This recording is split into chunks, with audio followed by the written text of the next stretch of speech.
మనం science and technology గురించి మాట్లాడితే ప్రజెంట్ గ్రూప్ 2 మెయిన్స్ ప్రిపేర్ అవుతున్నటువంటి విద్యార్థులందరికీ కూడా గ్రూప్ 2 మెయిన్స్లో సైన్స్ అండ్ టెక్నాలజీ అనేది చాలా మెయిన్ కీ రోల్ ప్లే చేస్తుంది అనమాట మార్క్స్ని స్కోర్ చేయడంలో. అయితే ఈ సైన్స్ అండ్ టెక్నాలజీని కరెంట్ ఇష్యూస్ పైన మనం చిన్న చిన్న సరదా ట్రిక్స్తో ఈజీగా ఎలా గుర్తుపెట్టుకోవాలి అనేది తెలుసుకుందాం. అయితే దీనికంటే ముందుగా మనం సైన్స్ అండ్ టెక్నాలజీ పైన స్కోర్ చేయాలి అంటే అది గ్రూప్ 2 మెయిన్స్ కావచ్చు, గ్రూప్స్ వాళ్ళు కానీ లేదా యూపీఎస్సీ వాళ్ళు కానీ సిలబస్ పైన మనకు కంప్లీట్ అవగాహన ఉండాలన్నమాట. అప్పుడే మనం ఆ సబ్జెక్ట్ పైన స్కోర్ చేయగలుగుతాం. అయితే మనం ఫస్ట్ బ్రీఫ్గా ఒక సిలబస్ తెలుసుకుందాం. సైన్స్ అండ్ టెక్నాలజీలో గ్రూప్ 2 మెయిన్స్కి వచ్చేసి 5 యూనిట్స్ ఉన్నాయి. అయితే అందులో ఫస్ట్ యూనిట్ వచ్చేసి స్పేస్ టెక్నాలజీకి సంబంధించి అనమాట. ఫస్ట్ యూనిట్లో స్పేస్ టెక్నాలజీ, డిఫెన్స్ టెక్నాలజీ దీనికి సంబంధించి ఉంటుంది. తర్వాత సెకండ్ యూనిట్ వచ్చేసి శక్తి నిర్వహణ అంటే ఎనర్జీకి సంబంధించి అనమాట. అది సోలార్ ఎనర్జీ కావచ్చు, ఫ్యూయల్ కావచ్చు, తర్వాత రిన్యూవబుల్ ఎనర్జీ పునరుత్పాదక శక్తికి సంబంధించి కావచ్చు. ఇలాంటివన్నీ మనం కరెంట్ ఇష్యూస్లో ఏవేవి ఉన్నాయి అనే వాటిపైన మనం ఎక్కువగా ఫోకస్ చేయాలి. తర్వాత థర్డ్ యూనిట్ వచ్చేసి పర్యావరణం మరియు జీవ వైవిధ్యం. జీవ వైవిధ్యం అంటే నాట్ ఓన్లీ హ్యూమన్స్ కాదండి, మొత్తం ప్రతి ఒక్క జీవికి సంబంధించి అనమాట. అంటే ఎక్కడైనా ఇప్పుడు కొత్తగా బయోడైవర్సిటీస్ ఎక్కడైనా ఏర్పాటు చేశారా, వైల్డ్ లైఫ్ శాంచురీస్ ఎక్కడైనా పెట్టారా, తర్వాత కన్జర్వేటివ్ సిటీస్ ఏవైనా ఉన్నాయా, ఎండేంజర్డ్ స్పీసీస్ ఏవే ఉన్నాయి, వీటిపైన మనం ఫోకస్ చేయాల్సి ఉంటుంది కరెంట్ ఇష్యూస్లో. నెక్స్ట్ ఫోర్త్ యూనిట్ వచ్చేసి వ్యర్థ పదార్థాల గురించి అనమాట. వ్యర్థ పదార్థాలు మరియు కాలుష్య నియంత్రణ. అంటే వ్యర్థ పదార్థాల ద్వారా మనం ఏం చేస్తున్నాం, వాటిని మనం ఏ విధంగా ఉపయోగించుకొని మనం కొత్తగా ఏదైనా దేన్ని ఉత్పత్తి చేస్తూ ఉన్నాం, దాని నుంచి మనం తర్వాత కాలుష్యాన్ని ఎలా నియంత్రించగలుగుతున్నాం అనే వాటిని కరెంట్ ఇష్యూస్లో ఫోకస్ చేయాలన్నమాట. నెక్స్ట్ ఫిఫ్త్ యూనిట్ వచ్చేసి పర్యావరణం మరియు ఆరోగ్యం. అంటే ఇప్పుడు చాలా వరకు వైరస్లు వస్తూ ఉన్నాయి, తర్వాత డిసీజులు వస్తూ ఉన్నాయి. అది ఏ వైరస్ వల్ల కలుగుతూ ఉంది, దానికి వ్యాక్సిన్ ఏం కనుగొన్నారు, ఏ టెస్ట్ చేయడం వల్ల ఆ రోగం అనేది బయటపడతా ఉంది రోగుల్లో అని చెప్పేసి వాటికి ఇంకా మనం వాటిని క్యూర్ చేసుకోవడం దానికోసం మనం ఎటువంటి ప్రివెన్షన్స్ తీసుకోవాలి, వీటన్నిటినీ కూడా కరెంట్ ఇష్యూస్లో మనం తెలుసుకోవాల్సి ఉంటుందన్నమాట. సో ఈ 5 యూనిట్స్ బేస్ చేసుకొని మనం కరెంట్ సైన్స్ అండ్ టెక్నాలజీ పైన ఏవే ఉన్నాయి అనేసి చిన్న చిన్న సరదా ట్రిక్స్తో ఈజీగా గుర్తుపెట్టుకోవడం ఎలా అనేది మనం ఇప్పుడు తెలుసుకుందాం. ఓకేనా? చాలా కంప్లీట్గా చూడండి వీడియో, అయితే ఎక్కడ స్కిప్ చేయొద్దు. ఎందుకంటే మనం ఇప్పుడు ఒక టాపిక్ గురించి కరెంట్ ఇష్యూస్లో ఈరోజు న్యూస్ పేపర్లో ఒక ఇష్యూ ఇచ్చింటే అదే దాని గురించి 10 డేస్ తర్వాత ఇంకొక చోటు ఇచ్చింటాడు, తర్వాత అదే దాని గురించి 15 డేస్ తర్వాత ఇంకొకటి వచ్చింది. సో మనం అవన్నీ కూడా ఒకే చోట గ్యాదర్ చేసి వాటన్నిటిపైన మనం క్లియర్గా చెప్పడం అనేది జరుగుతుంది అనమాట. సో వీడియోని ఎక్కడ స్కిప్ చేయకుండా దయచేసి అందరూ కూడా కంప్లీట్గా చూస్తేనే మీకు అర్థమవుతుంది. చిన్న సరదా ట్రిక్స్తో ఈజీగా సైన్స్ అండ్ టెక్నాలజీని ఎలా గుర్తుపెట్టుకోవడం అనేది మొదలెట్టేద్దాం. సో డిఫెన్స్ టెక్నాలజీకి సంబంధించి అనమాట. ఫస్ట్ ట్రిక్ వచ్చేసి తక్కెళ్ళలో భారాన్ని తుంచుతుంటే చిన్న రవ్వ కూడా తేడా చూపుకోకుండా అలా చూపకుండా ఉండడంతో పాటు టప్పని పేలిపోయిందనమాట. అప్పుడు మన భారతీయులు వచ్చేసి శంకర అని దేవుణ్ణి ప్రార్థిస్తే రష్యా వాళ్ళు వచ్చేసి లేదు అది మన మధ్య మంతనాల్లో లవ్ ఎక్కువైపోయి పేలిపోయింది అని చెప్పేసి మన యొక్క ఐకమత్యాన్ని అందరి ముందు చాటుతారనమాట. సో ఇక్కడ మనం ఏం చెప్పాం, తక్కెడ అంటే తమిళనాడులోని కుడంకులంలో భారాన్ని తుంచితే అంటే భారత్ రష్యా యొక్క మంతనాల్లో రవ్వ కూడా తేడా లేకుండా, అంటే రష్యా యొక్క ఉప ప్రధాని పేరు మంతురోవ్ అనమాట. సో రవ్వ అంటే అక్కడ రోవ్ అని గుర్తుపెట్టుకోవాలి మనం. తర్వాత పేలిపోయింది అంటే కుడంకులంలో అణు విద్యుత్ ప్లాంట్ని ప్రారంభిస్తూ ఉన్నారు. ఓకేనా? తమిళనాడులోని కుడంకులంలో భారత్ రష్యా కలిసి అణు విద్యుత్ ప్లాంట్ని ప్రారంభిస్తున్నారనమాట. సో మన వాళ్ళు పేలిపోవడంతో మన వాళ్ళు శంకరాన్ని ప్రార్థించారన్నాం కదా. సో భారతదేశం యొక్క విదేశీ వ్యవహారాల శాఖ మంత్రి వచ్చేసి జయశంకర్ గారు వాళ్ళు ఏం చెప్తున్నారు, లవ్ ఎక్కువ అయిపోయింది, మన ఐకమత్యం ద్వారా అది తట్టుకోలేక పేలిపోయింది అని చెప్పి అందరి ముందు చాటుకున్నారు కదా. అంటే రష్యా యొక్క విదేశీ మంత్రి పేరు వచ్చేసి సెర్గీ లవ్రోవ్ అనమాట. గుర్తుపెట్టుకోండి, సెర్గీ లవ్రోవ్. సో దీన్ని మనం ఇలాగ వాళ్ళు మనకి సపోర్ట్ చేస్తూ ఐక్యరాజ్య సమితిలో శాశ్వత సభ్యత్వం కోసం వాళ్ళు మనకి మద్దతు తెలపడం జరిగింది. సో దీన్ని బట్టి మనం ఏం తెలుసుకోవాలి, అందరి ముందర చాటి చెప్పారు అని చెప్పాం కదా. సో ఐక్యరాజ్య సమితిలో మనకు శాశ్వత సభ్యత్వం కావాలని చెప్పి వాళ్ళు మద్దతు తెలిపారనమాట. తర్వాత నెక్స్ట్ వచ్చేసి విక్రమ్ అనే అబ్బాయిని ఒక అమ్మాయి వచ్చి 58 పైసలు ఇవ్వవా అని డబ్బులు అడుగుతుంది. అది కూడా ఎప్పుడు జనవరి 1వ తారీఖు షార్ప్ 9:10కి అనమాట. 1వ తారీఖు కదా, కాబట్టి అవసరం ఉందని చెప్పి షార్ప్ 9:10కి 58 పైసలు ఇమ్మని అడుగుతుంది. అప్పుడు నా దగ్గర లేవని చెప్పి చెప్తారనమాట. అప్పుడు ఆ అమ్మాయి ఏమంటుందంటే, టూల్ పో, నీతో ఈరోజు సాటర్డే కదా, ఖచ్చితంగా గుర్తు పెట్టుకుంటాను అని చెప్పి పోతుంది. అప్పుడు ఇతనికి కోపం వస్తుంది అనమాట. ఎప్పుడు హెల్ప్ చేస్తా, ఈ ఒక్కరోజు హెల్ప్ చేయకపోతే ఇట్లా అనేసి 480 కేజీలు ఉన్న ఆమెను 650 కిలోమీటర్ల ఎత్తులోకి ఇసురు పడేస్తాడు. ఇసురుతానే పోయి ఆమె పుట్టిన ప్లేస్లో పోయి పడుతుంది అనమాట. పడిన వెంటనే ఆమెకు మైండ్ బ్లాక్ అయిపోయి న్యూట్రల్గా చుక్కలు కనిపిస్తూ ఉంటాయి. సో చుక్కలు కనిపిస్తాయి. తర్వాత పట్టుదలతో లేచి, సరే నువ్వు ఇవ్వవు కదా, నీకంటే 10 రూపాయలు ఎక్కువగా సంపాదిస్తానని చెప్పి సంపాదించి కేరళకు పోతుంది. కేరళకు పోయి ఆమెకు వచ్చిన పరిస్థితి ఇంకే అమ్మాయికి కూడా రాకూడదు అని చెప్పి కేరళలోని ఒక ఇన్స్టిట్యూట్లో 150 మందిని గ్యాదర్ చేస్తుంది అనమాట. 150 మందిని గ్యాదర్ చేసి పట్టుదలతో ఒక శాటిలైట్ని రూపొందిస్తుంది. దాని పేరు వచ్చేసి వీసాట్ అనమాట. అందరూ మహిళలే కదా, ఆ అమ్మాయికి వచ్చిన పరిస్థితి ఏ మహిళకి కూడా రాకూడదు అని చెప్పి 150 మందితో కలిసి ఒక శాటిలైట్ తయారు చేస్తుంది అనమాట. ఆ ఉమెన్ ఇంజనీర్డ్ శాటిలైట్ అని చెప్పేసి తర్వాత తయారు చేసి చెప్తుంది అనమాట విక్రమ్తో, చూడు నేను ఇలాగ మేమందరం కలిసి శాటిలైట్ని తయారు చేసాం అంటే నేను నీకంటే తక్కువేం కాదు అని చెప్పి నీతో పాటే పంపిస్తాను చూడు శాటిలైట్ లెక్క అని చెప్పి ఈయన ఒక ఫ్యూయల్ సెల్ని తయారు చేస్తాడు. ఫ్యూయల్ సెల్ని తయారు చేసి, నీ జీవితకాలం 5 సంవత్సరాలే, నేను అలా కాదు, నేను ఇల్లు కట్టుకుంటాను శాశ్వతంగా అని చెప్పి చెప్తాడనమాట.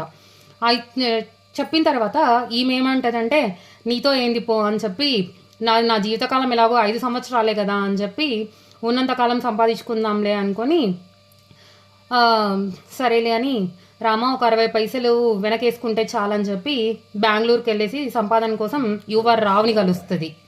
యువర్ రావుని కలిసిన తర్వాత ఈయన వచ్చేసేసి, నువ్వు వెళ్ళావు కదా 5 సంవత్సరాలే ఉంది అని చెప్పేసేసి నీ లైఫ్ని ఎక్స్పాండ్ చేసుకోవడం కోసం, నేను అలా కాదు, ఖచ్చితంగా 2028 కంతా ఇల్లు కట్టే తీరుతాను అని చెప్పేసేసి గుజరాత్కి వెళ్ళి ప్రపంచం మొత్తం వినిపించేలా బల్లగుద్ది చెప్తాడు. అయితే ఈమెకి వినిపించదు కదా, అందుకని చెప్పి వీళ్ళ సార్ సోమనాథ్ అని చెప్పి వీళ్ళ సార్ అనమాట, వీళ్ళ సార్ హెల్ప్ తీసుకుంటారు. అప్పుడు వీళ్ళ సార్ ఒక ప్లాన్ ప్రిపేర్ చేసి 2028 కంతా మనం ఖచ్చితంగా పునాది వేసి 2035 కంతగా ఇల్లు కట్టేద్దాం. అది కూడా ఎలాంటి ఇల్లు అంటే ఇప్పటి వరకు ఎవరు ఇల్లు కట్టిండకూడదు, తర్వాత దాన్ని ఎవరు పీకకూడదు అనమాట. అలాగా 25 టన్నుల బరువు ఉండే ఇల్లు కడదాం మనము అని చెప్పి దానికి ఒక ప్లాన్ కూడా క్రియేట్ చేస్తారు. ఎట్లాంటే దానికి ఒక 4 మోడల్స్ అని కూడా పెడతారనమాట. ఏంటంటే ఫస్ట్ కమాండ్ అని చెప్పి, ఇక్కడ కమాండ్ ఇచ్చిన తర్వాత మరి నివాసంలోకి పోయి అక్కడ ఏమైనా వర్క్ చేసేలాగా అంటే వంట చేయడం కానీ అలాగా. దాంతోపాటు తర్వాత పక్కన ప్రొపల్షను, తర్వాత ఇంట్లోనే పోర్ట్ ఉండేలాగా ఇంకొక మోడల్ ఇలాగా క్రియేట్ చేస్తారు. సో అది వాళ్ళ టార్గెట్ 2028 కంతా మేము పునాది వేస్తే 2035 కంతా మేము స్ట్రాంగ్గా ఇల్లు కట్టుకుంటాం, దాన్ని ఎవ్వరూ తీయకుండా 25 టన్నుల బరువు ఉండేలాగా ఇల్లు కట్టుకుంటాం మేము అని చెప్పేసి ఛాలెంజ్ చేస్తారనమాట.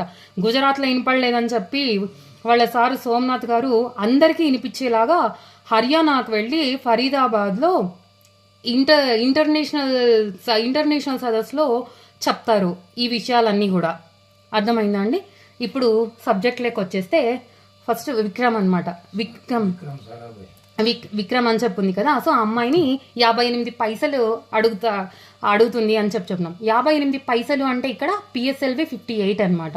PSLV 58 అయితే షార్ప్ 9:10 అని చెప్పినాం. జనవరి 1న షార్ప్ 9:10 కండి. షార్ప్ 9:10 అంటే ఏంటంటే ఇక్కడ తిరుపతిలోని శ్రీహరికోటలో షార్లో ప్రయోగించారనమాట ఈ వేదికని. ఇది ఎప్పుడు 2024లో జనవరి 1న 9:10 నిమిషాలకు. అర్థమవుతుంది కదా, ఇలా గుర్తుపెట్టుకోండి. దాని తర్వాత ఆ శాటిలైట్ ఆమె టూల్ డబ్బులు అడిగిన తర్వాత అతను ఇవ్వలేదు కదా, సో నీతో టూల్ పో, ఈరోజు సాటర్డే కదా అని చెప్పి చెప్తుంది. టూల్ అంటే మామూలుగా మనం ఇలా చెప్తాం కదా, so X tool expo Saturday కదా, శాట్ అనమాట, అంటే ఎక్స్పో శాట్ ఆ శాటిలైట్. దాని బరువు ఎంత అంటే 480 కేజీలు. ఇసిరితే అంటాం. ఇసిరితే అంటే ఇస్రో, గుర్తుపెట్టుకోండి. ఇసిరితే అని చెప్పాం కదా, ఇస్రో అనమాట. ఇస్రో ప్రయోగించింది ఎంతకు 650 కిలోమీటర్ల ఎత్తులో ఇస్రో ప్రయోగించింది. ఓకేనా? ప్రయోగించిన తర్వాత మనం ఏం చెప్పినాము, ఆమె ఎగిరి ఎక్కడ పడుతుంది, ఆమె పుట్టిన చోటకు పడుతుంది అని అన్నాం. అంటే ఈ ఎక్స్పోసాట్ అనేది ఎక్స్రే తరంగాల యొక్క జనన స్థానాన్ని అధ్యయనం చేస్తుంది. తర్వాత ఆమె మైండ్ బ్లాక్ అయిపోయి చుక్కలు కనిపిస్తాయని చెప్పినాం. తర్వాత బ్లాక్ హోల్స్ గురించి, న్యూట్రాన్ నక్షత్రాల గురించి కూడా ఈ శాటిలైట్ అధ్యయనం చేస్తుంది అనమాట. ఓకేనా. దీని తర్వాత ఏం చెప్పినాము, ఆమెకి కోపం వచ్చి లేదు నేను నీకంటే ఎక్కువ 10 రూపాయలు సంపాదిస్తాను అని చెప్పి సంపాదించి కేరళకి వెళ్ళింది అని చెప్పామా. సో ఈ శాటిలైట్లో 10 పరికరాలను కూడా తీసుకొని వెళ్ళారనమాట అంతరిక్షంలోకి. 10 పరికరాలను తీసుకొని వెళ్ళారు. అయితే ఈమె కేరళకి వెళ్ళిందని చెప్పాం కదా. సో అందులో కేరళలోని ఒక ఇన్స్టిట్యూట్లో లిజీ అబ్రహాం అని ఒక ప్రొఫెసర్ సహాయంతో 150 మంది కలిసి, అందరూ కూడా మహిళలే అనమాట. ఏమని చెప్పుకున్నాం మనం, ఈమెకి నాలాంటి పరిస్థితి ఇంకెవరికి రాకూడదని చెప్పి 150 మంది మహిళల్ని తీసుకొని తయారు చేసిందని చెప్పాం కదా. అలాగా ఉమెన్ ఇంజనీర్డ్ శాటిలైట్ని వీళ్ళు తయారు చేస్తారనమాట. సో ఇది వచ్చేసి అతినీల లోహిత కిరణాల గురించి అధ్యయనం చేయడానికి ఇది ఉపయోగపడుతుంది. తర్వాత విక్రమ్, నేనేం తక్కువ కాదు, నీతో పాటే ఫ్యూయల్ సెల్ని కూడా తయారు చేస్తాను, అంతేకాదు నీ జీవితకాలం 5 సంవత్సరాలే, నేను అలా కాదు 2028కి పోయి ఇల్లు కూడా కట్టుకుంటానని చెప్పాడు కదా. సో ఈ ఫ్యూయల్ సెల్ వచ్చేసి విక్రమ్ తయారు చేశారని చెప్తే, ఇక్కడ విక్రమ్ సారాభాయ్ స్పేస్ సెంటర్ ఉంది కదండి, అక్కడ ఈ శాటిలైట్ని ఈ ఫ్యూయల్ సెల్ని తయారు చేయడం జరిగిందనమాట. సో ఈ ఫ్యూయల్ సెల్ అనేది అంతరిక్షం ఏర్పడడంలో ఉపయోగపడుతుంది, చాలా మెయిన్ కీ రోల్ ఏర్పాటు చేస్తుంది. సో మన టార్గెట్ ఏంటి అంటే 2028కి అంతా కూడా బేసిక్స్ అన్ని అంతరిక్ష కేంద్రం ఏర్పాటు చేయాలి. అది 2035 కంతా మేము కంప్లీట్ చేసేస్తాం అని చెప్పారు కదా. సో 2035 కంతా పూర్తి చేసేయాలి అనేసి ఇలాగా వాళ్ళ సారు ఫస్ట్ గుజరాత్లో చెప్పారు, ప్రపంచం మొత్తం వినిపించేలాగా అని చెప్పినామా. సో 10వ వైబ్రెంట్ గుజరాత్ ప్రపంచ సదస్సులో ఈ విషయాన్ని సోమనాథ్ గారు ఎక్స్ప్లెయిన్ చేయడం జరిగింది.